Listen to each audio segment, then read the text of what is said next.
पंजशीर में 30 अगस्त से तालिबान और एंटी तालिबान फोर्सेस के बीच में भयंकर लड़ाई छिड़ी हुई है और ये वहां से खबर है। इस वक्त की बड़ी जानकारी, पंजशीर में तालिबान को इस लड़ाई में भारी नुकसान की जानकारी है। नॉर्दर्न अलायंस के लड़ाकों ने तालिबान के 115 से ज्यादा आतंकियों को मार गिराया है, ये जानकारी है। ये दावा रेजिडेंट फोर्स का है। नॉर्दर्न अलायंस ने यहां तक दावा कर दिया कि उसने तालिबान के 40 आतंकियों को बंधक भी बना लिया है। तो वही आतंक और बंदूक के दम पर अफगानिस्तान पर कब्जा जमाने वाला तालिबान जो है पंजशीर में पिटने के बाद अब शांति का राग अलापना शुरू कर दिया है।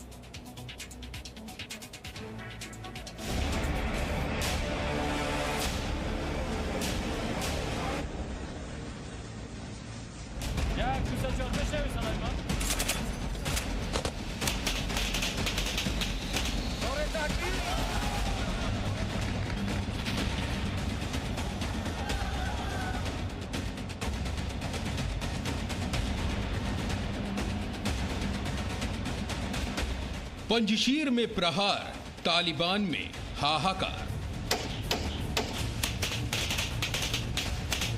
पंजशीर में मार से तालिबान शांति शांति चिल्लाया। अब की बार पंजशीर में तालिबान के 115 आउट। अफगानिस्तान के पंजशीर में 30 अगस्त की रात 10 बजे से भीषण लड़ाई छिड़ी है। पंजशीर के पहाड़ों पर गोलियों और रॉकेट की भयंकर गूंज सुनाई दे रही है। यहां नॉर्दर्न अलायंस और तालिबान के आतंकवादियों के बीच ऐसी जंग चल रही है कि जानकार मानते हैं पंजशीर में ऐसी लड़ाई के बारे में उन्होंने इससे पहले कभी नहीं सुना। पंजशीर के रेजिस्टेंस फोर्स ने इस बीच बहुत बड़ा दावा कर दिया है। दावा तालिबान को भारी नुकसान होने का। पहले आप ये बयान सुनिए, इसके बाद आपको पंजशीर में चल रही लड़ाई से जुड़ी और भी बड़ी जानकारी देंगे। In the past 40 hours, Taliban have had some offensive through the Khawak High Pass from the Andarab Valley of Baghlan. From our side, there were local forces of Andarab, different districts of Andarab, local forces of Panjshir, as well as the ANSF forces. They have defended very well. They have defeated Taliban on that. Faheem दस्ती ने इसके बाद 40 घंटे के दौरान तालिबान को हुए नुकसान की पूरी जानकारी दी।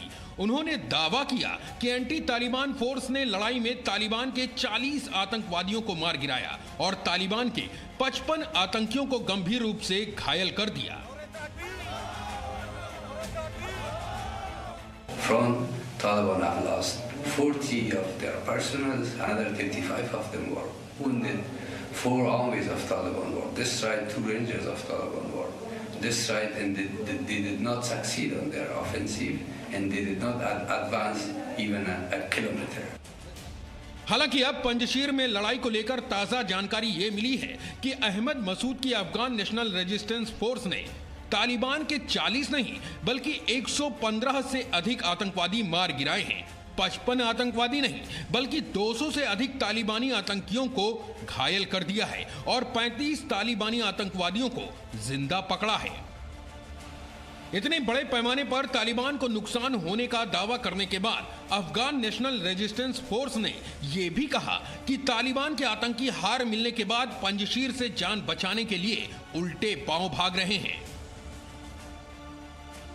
अब सवाल यह है कि रेजिस्टेंस फोर्स का यह दावा क्या वाकई सच है?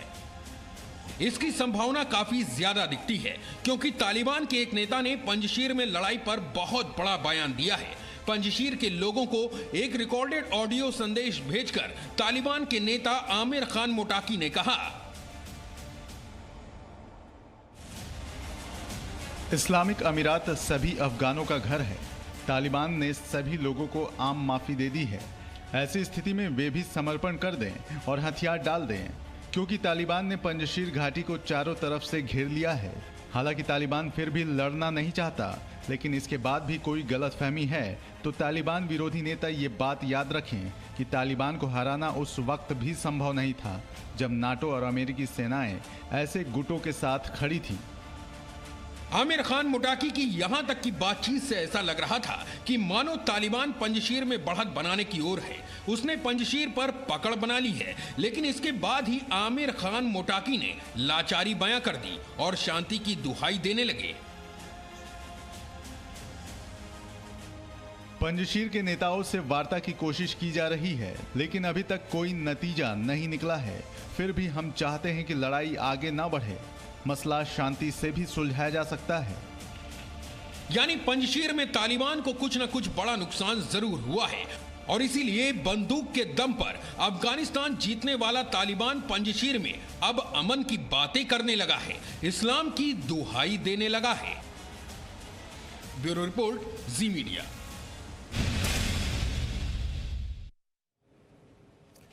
तो पंजशीर में तालिबान इस वक्त मुंह की खा रहा है और इसी तालिबान की बात करें। इसी तालिबान के जो खोखले दम है उस पर पाकिस्तान कश्मीर का सपना सजोए बैठा है।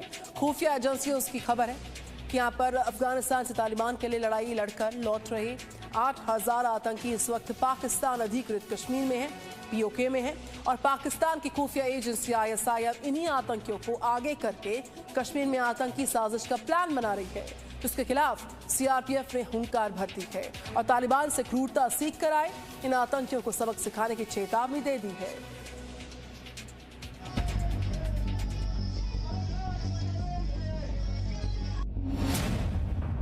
पीओके में जैश लश्कर के 8000 आतंकी।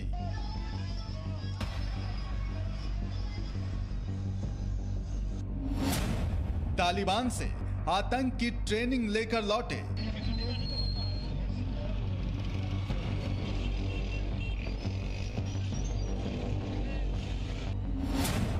काबुल के बाद अब कश्मीर में आतंकी प्लान।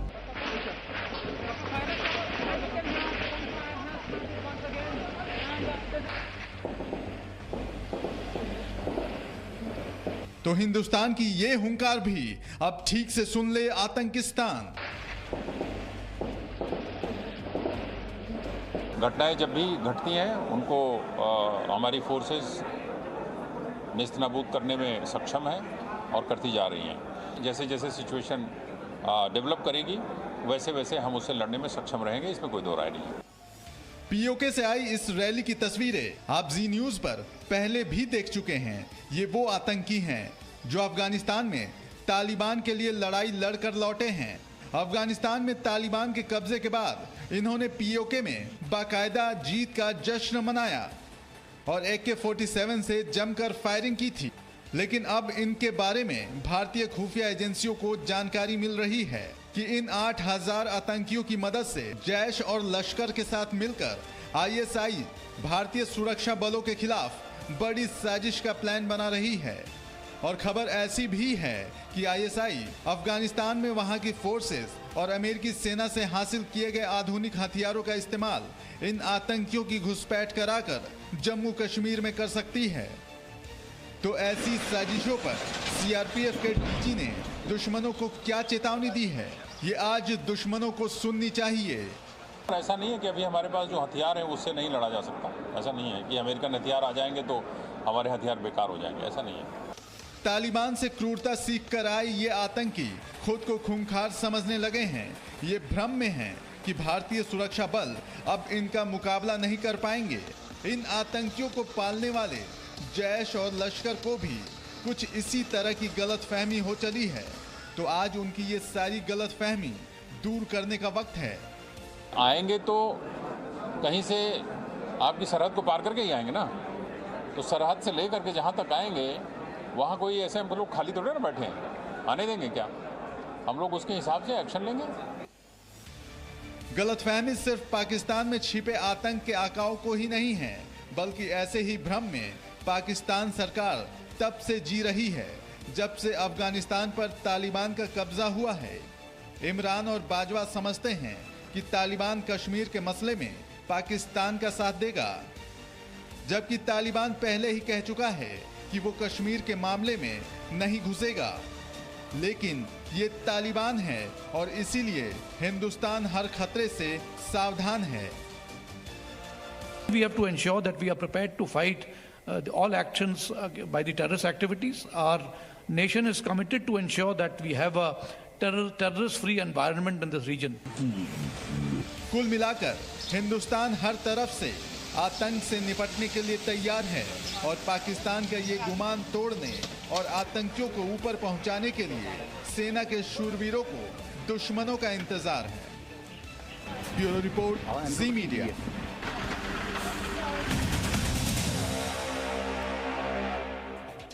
तो तालिबानी राज पे अफगानिस्तान अब आर्थिक संकट की तरफ तेजी के साथ बढ़ रहा है। अफगानिस्तान की बात करें, अफगानिस्तान की जो इकोनॉमी है, अर्थव्यवस्था है, अब कैसे चल पाएगी, इस पर सवाल उठने लाजमी है। तो वहीं अब अफगानिस्तान में महंगाई भी बढ़ रही है। वहां के लोगों के लिए आटा, दाल, खाद्य तेल खरीदना जेब पर बहुत भारी पड़ रहा है।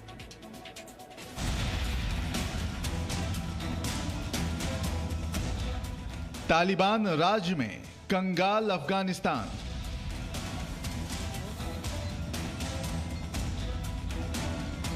तालिबान कैसे रोकेगा महंगाई बेशुमार। अफगानिस्तान की जनता ने पहले युद्ध झेला, अब महंगाई के मोर्चे पर बड़ी लड़ाई लड़ रही है। अफगानिस्तान पर तालिबान के कब्जे के बाद अफगानी नागरिकों के सामने सबसे बड़ी समस्या महंगाई की खड़ी हो गई है। अफगानिस्तान में आम जरूरत की चीजों के दाम तेजी से बढ़ रहे हैं। हालात ये हैं कि लोगों के लिए आटा, चावल, सब्जी और पेट्रोल खरीदना जेब पर भारी पड़ रहा है।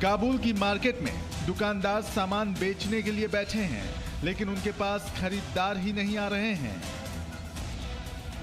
दरअसल इसके पीछे वजह है महंगाई। काबुल में जरूरी चीजों के दाम 75% तक महंगे हो गए हैं। काबुल में आटा 30% महंगा हो गया है। खाद्य तेल और चावल भी महंगा हो गया है। सब्जियों की कीमत 50% तक महंगी हो गई है। पेट्रोल के दाम भी 75% तक बढ़ गए हैं। काबुल की सबसे बड़ी होलसेल मार्केट में शॉपकीपर्स और दुकानदारों की ये कंप्लेन है कि बॉर्डर बंद होने के बायस उनकी सप्लाईज नहीं आ रही, जिसकी वजह से अशिया खुर्दनोश की जो कीमत है वो बढ़ सकती हैं।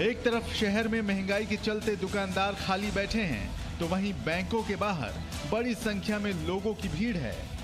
यहाँ लोग सुबह से लाइन में लग जाते हैं क्योंकि तालिबान शासन ने बैंकों से पैसे निकालने की लिमिट तय कर दी है। लोग घंटों लाइन में खड़ा रहने के बावजूद पैसे नहीं निकाल पा रहे हैं। बैंक्स अभी भी डिसफंक्शनल हैं।